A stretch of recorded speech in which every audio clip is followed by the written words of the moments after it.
जो भाव मेरे भक्तों ने प्रभु के लिए किया, प्राण प्यारे भक्तों ने प्रभु के लिए किया, प्रभु वैसे ही रूप बन गए। तो बहिर्मुख लोग नहीं जानते ना, वो इनके यहाँ तो अरे मेरा स्वामी कितना कृपालु है। कभी बोले भगवान क्या, जरूरत पड़ी तो लगाम पकड़कर सारथी की जगह बैठ गए, और रथी बने बैठे हैं भगत जी, और भगवान बैठे लगाम पकड़े, बलिहारी इनकी। तारूं अपने बचन भगत लगी, तिनके बचन निभाऊं। भगवान कह रहे मैं अपने वचन तार देता हूं। सत्य प्रतिज्ञ भगवान है, प्रभु का स्वभाव है,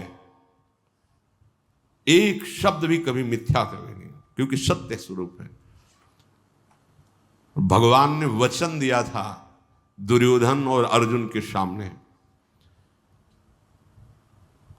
कि मैं एक तरफ रहूंगा, दूसरी तरफ हमारी महान बलशाली नारायणी सेना रहेगी, पर जिधर मैं रहूंगा मैं कोई अस्त्र ग्रहण नहीं करूंगा, बस रहूंगा। दुर्योधन ने कहा मुझे एक अक्षोणी सेना दीजिए। कृतवर्मा से बड़ा बलशाली भगवान का एक परिकर था। एक भगवान ने एकांत में अर्जुन से कहा तुमने हमें क्यों ग्रहण किया, हम तो कोई अस्त्र शस्त्र ले गए नहीं। तो उनका प्रभु जहां आप हो वहीं विजय है, हमें प्रभु ने प्रण किया था। सब पूरे वीरों के बीच में पता था कि श्री कृष्ण अस्त्र ग्रहण नहीं करेंगे। दुर्योधन ने जब देखा कि 10,000 महारथी रोज भीष्म जी मार रहे थे, प्रण किया था कि महारथी मारूंगा 10,000, पर पांडवों को नहीं। अवस्था भी आने पर, अवस्था का तात्पर्य कि वो हमारे वध के योग्य वश में भी हो जाएंगे तो भी नहीं मारूंगा। अगर वो सलाह पूछेंगे तो मैं उसी समय उनको बचने की सलाह भी दे दूंगा, क्योंकि वो भी हमारे हैं, पर पक्ष तेरा लूंगा। बहुत बार कहा तो उनका अगर कल मैं जीवित रहा तो कल पांडवों का वध अवश्य हो जाएगा। अब तो भीष्म प्रतिज्ञा, इनके वचन कभी मिथ्या हो ही नहीं सकते। दुर्योधन ने मान लिया कि विजय श्री मेरे चरणों में आ गई। भीष्म जी ने जब, अब वो खबर वायु की तरह फैल गई। पांडवों ने सुना, जो भी नहीं रहेगा उनके दिमाग में, क्यों, श्री कृष्ण है। जब द्रौपदी जी ने सुना तो उनको बड़ी व्याकुलता हुई कि प्रभु हमारे और मुझे वैधव्य सहना पड़ेगा। इतना तो कष्ट सहना पड़ा, चलो सह गए, अब हमें वैधव्य सहना पड़ेगा। सिरे गए तो देखा कि प्रभु ऐसे टहल रहे थे। Feeling overwhelmed by too many children's books at home? Here's why renting is the way to go. पहले पांडवों से पूछा कि तुम लोग सो रहे हो, तुम्हें पता है भीष्म जी ने क्या कहा? बोले हाँ पता है। तो तुम्हें नींद क्यों आ रही? बोले आप जो टहल रहे हो ना इसलिए मुझे नींद आ रही। आपको चिंता है, मुझे क्या चिंता है। उतने में द्रौपदी जी पहुंच गई। बोली प्रभु भीष्म प्रतिज्ञा है, आप जानते हो। उनका ठीक है। दासी का वेश, भगवान देखो भक्तन की जैसी रुचि देखो तैसो वेश बनाऊं।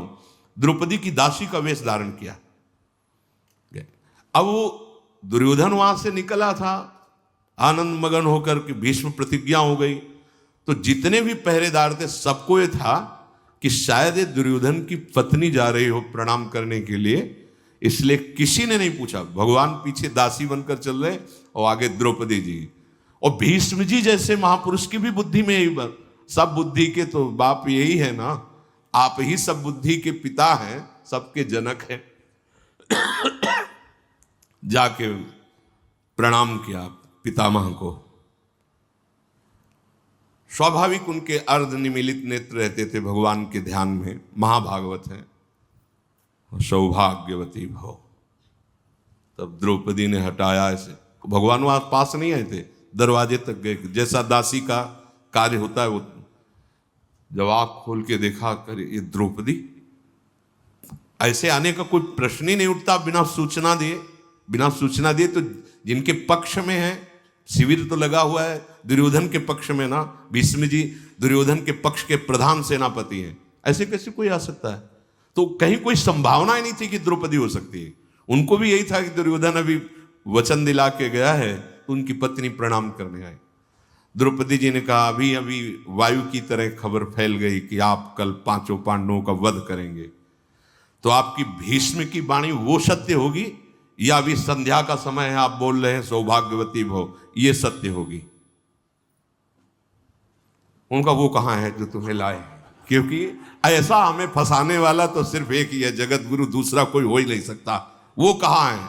उतरे अपने आसन से, माला को विराजमान किया जो संध्या के समय, और बढ़ करके देखा तो सिकुड़े से दासी बने हुए खड़े थे। तो अंदर से तो बहुत की ऐसी परिस्थिति में फंसा दिया, और ऐसे वस्त्र पकड़ा द्रौपदी की, दासी की वेशभूषा में जो चुनरी ऐसे किया तो द्रौपदी की पादुकाएं गिरी, क्योंकि पादुका उतार कर भीष्म जी को प्रणाम करने। तो भगवान ने जो दासी का जो वेश रखते हैं वो वैसे ही आचरण करते हैं, दासी के जैसे पादुका स्वामिनी की लेकर ऐसे ऐसे द्रौपदी जब गिरी तो भीष्म जी के आंसू आ गए, और द्रौपदी से कहा बेटी, ये अखिल कोटि ब्रह्मांडों के स्वामी जब तेरे लिए इतना कर सकते हैं तो तेरे सुहाग को कौन छू सकता है? काल की भी ताकत नहीं। बड़ी देर भाव में मगन रहे, भगवान की ये बात देख फिर एकदम आवेश आया और कहा गंगा का पुत्र नहीं कहूंगा, अगर आपने मेरा प्रण तोड़ा तो आपको मैं कल अस्त्र गहा के रहूंगा। भगवान ने कहा ये झूठा तो मैं बन जाऊंगा, अपने भक्त के लिए मैं अपना प्रण छोड़ दूं, ये तो बहुत सरल बात है मेरे लिए। कौन प्रभु कह रहे हैं? सत्य वचन जो कभी मिथ्या नहीं। तो भीष्म जी के प्रण को अगर भगवान ने तोड़ा और भीष्म ने कहा कि मैं कल तुम्हारा प्रण तोड़वाऊंगा, तो भगवान ने अपना प्रण तोड़ दिया और रथ का पहिया लेकर भीष्म को मारने के लिए दौड़े और रख दिए धनुष बाण, और कहा यही देखना चाहता था कि आप अपने प्रण को रखते हैं या मेरे प्रण को। तो टारूं अपने बचन भगत लगे, तिनके बचन निभाऊं, मैं नित भगतन हाथ बिकाऊं। ऊंच नीच सब काज भगत के निज कर सफल बनाऊं, पग धोऊं रथ हाँकूं, मांजू बासन छानी छवाऊं। भक्तों के चरित्रों मांगू नहीं दाम कछु तिनते, नहीं कछु तिनहि सताऊं, प्रेम सहित जल पत्र पुष्प फल, जो दे दे सो खाऊं, जो दे दे। निज सर्वस्व भक्तन को सौंपूं। अगर आपने अपना सर्वस्व प्रभु को समर्पित कर दिया तो आपके पास कितना है? मरण धर्मा शरीर, विषयी मन, क्या देने लायक है प्रभु के? ये सब, ये तो साधकों को जब उत्तम साधना बढ़ती है तो ब्रह्मादिक के भोग विष के समान लगने लगते हैं, तो मर्त लोक है। ये विषयी पुरुष क्या जाने आपने क्या दे दिया प्रभु को। लेकिन प्रभु क्या कह रहे हैं? निज सर्वस्व भक्तन को सौंपूं, अपनों स्वत्व भुलाऊं। जैसे माधवदास बाबा की सोच भरी है पवित्र लंगोटी समुद्र में धो धो के फैला रहे हैं। अपनों स्वत्व भुलाऊं, भगत कहे सोई करूं निरंतर, और बेचे तो बिक जाऊं। अगर भगत हमें बाजार में खड़ा करके बेच दे तो मैं बिकने के लिए भी तैयार।